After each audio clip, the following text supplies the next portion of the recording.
చాలా ఇది children bedroom అని చెప్పేసి పిల్లల్ని ఇక్కడే పెట్టుకోవాలి కాదనను. కానీ స్టడీ యాంగిల్‌లో ఆలోచించినప్పుడు వాళ్ళు ఎక్కువ సమయం దీంట్లోనే ఉన్నారనుకోండి. మీ ప్రాక్టికల్‌గా చూసుకోండి.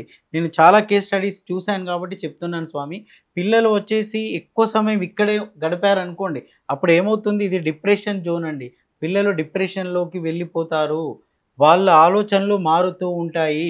సార్ భలే చెప్తున్నారేంటి సార్ చిల్డ్రన్ బెడ్‌రూమ్ కదంటే చిల్డ్రన్ బెడ్‌రూమే. దాని ఉద్దేశ్యం ఏంది? అది గాలి కొట్టేస్తుందనమాట. అంటే అమ్మాయికి పెళ్లయిపోయి బయటికి వెళ్ళిపోవాలి. అబ్బాయికి జాబొచ్చేసి ఎదిగి బయటికి పోవాలి. దాని ఉద్దేశ్యం అది. ఇక్కడి నుంచి బయటికి పంపియడం దాని ఉద్దేశ్యం. కానీ ఇక్కడే పెట్టి కూర్చోవడం అనేది దాని ఉద్దేశ్యం కాదు అండి. మరి ఎందుకు ఎక్కువ సమయం ఇక్కడే పిల్లలు గడిపారనుకోండి మీ ఇంట్లో. ఒకవేళ నేను చెప్పిన లక్షణాలు వాళ్ళకున్నాయనుకుందాం. ఇక్కడ రాగానే స్కూల్ నుంచి వచ్చిన కాలేజీ పిల్లలైనా, డిగ్రీ పిల్లలైనా ఇక్కడే ఉన్నారనుకోండి మార్నింగ్ నుంచి ఈవినింగ్ వరకు. అప్పుడు ఏమవుతుందంటే వాళ్ళు డిప్రెషన్‌లోకి వెళ్ళిపోతూ ఉంటారు స్వామి. దీన్ని డిప్రెషన్ జోన్ అని కూడా అంటూ ఉంటాం. కొన్ని సందర్భంలో సూసైడ్ టెండెన్సీ కూడా పెరుగుతూ ఉంటుంది. మీరు చూసుకోండి. కొంతమంది పిల్లలు ఇంట్లో ఆత్మహత్య చేసుకుంటూ ఉంటారు. ఇక్కడ ప్రాబ్లమ్ ఉన్నప్పుడే చేసుకుంటూ ఉంటారు. ఎప్పుడు డిప్రెషన్‌లో ఉంటారు. వాళ్ళ ఆలోచనలో వాళ్ళు ఉంటూ ఉంటారు. ఎప్పుడు ఏదో ఒక సంఘర్షణతో ఉంటారు. కారణం ఇది. సో, అలాంటప్పుడు ఏం చేయాలి స్వామి అంటే, మీరు వాళ్ళని తీసుకొచ్చి ఈ నార్త్ ఏరియా గానీ, ఈస్ట్ ఏరియా గానీ, ఈ ఏరియాలో కూర్చొని చదువుకోమని చెప్పారనుకోండి, చాలా రిలాక్స్ అయిపోతారు. చదువుకు అనుకూలమైన ప్లేస్ అండి ఇదంతా కూడా. ఇది కాదు అని కాదు. ఇది చాలా అనుకూలమైంది. ఈశాన్యము, ఉత్తరం చాలా అనుకూలమైన ప్లేసులు. మీరు తీసుకొచ్చేసి హాల్‌లో కూర్చోబెట్టండి. చాలా రిలాక్స్ అవుతారు.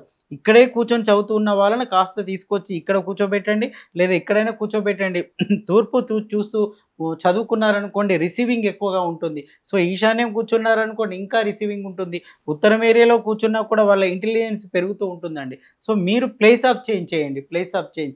చదవడం లేదు. డిప్రెషన్‌లోకెళ్ళిపోతే చదవలేరండి. వైరాగ్యం పుట్టుకొస్తుంది. ఎందుకు చదవాలి? చదివితే ఏమొస్తుంది? నేను ఎంత చదివినా మార్క్స్ రావట్లేదు. నేను వేస్ట్ అయిపోయాను. నేను డల్ స్టూడెంట్‌గా నన్ను రికగ్నైజ్ చేస్తున్నారు. నేను స్కూల్‌కి వెళ్ళను అని పేరెంట్స్ ఏ అంటే వీళ్ళు బి అంటారు. బి అంటే సి అంటారు. కారణమంతా ఈ రూమ్ చేసే మాయే.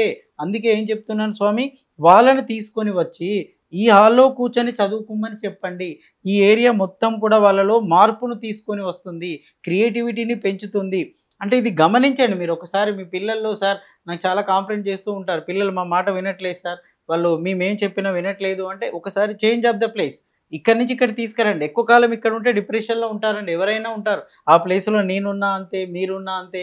ఎంత నాలెడ్జ్ ఉన్నా కూడా డిప్రెషన్. ఎక్కువ పీరియడ్ ఇక్కడ గడిపితే ఖచ్చితంగా డిప్రెషన్‌లోకెళ్ళిపోతారు. చదువుకు దూరమవుతారు. అనుకున్న మార్క్స్ సాధించలేరు. భలే చెప్పారు సార్. ఈ చిల్డ్రన్ బెడ్‌రూమ్ అని అందరూ అంటూ ఉంటారంటే, స్వామి నేను నంబర్ ఆఫ్ కౌన్సెలింగ్ కేసెస్‌లో చూసాను.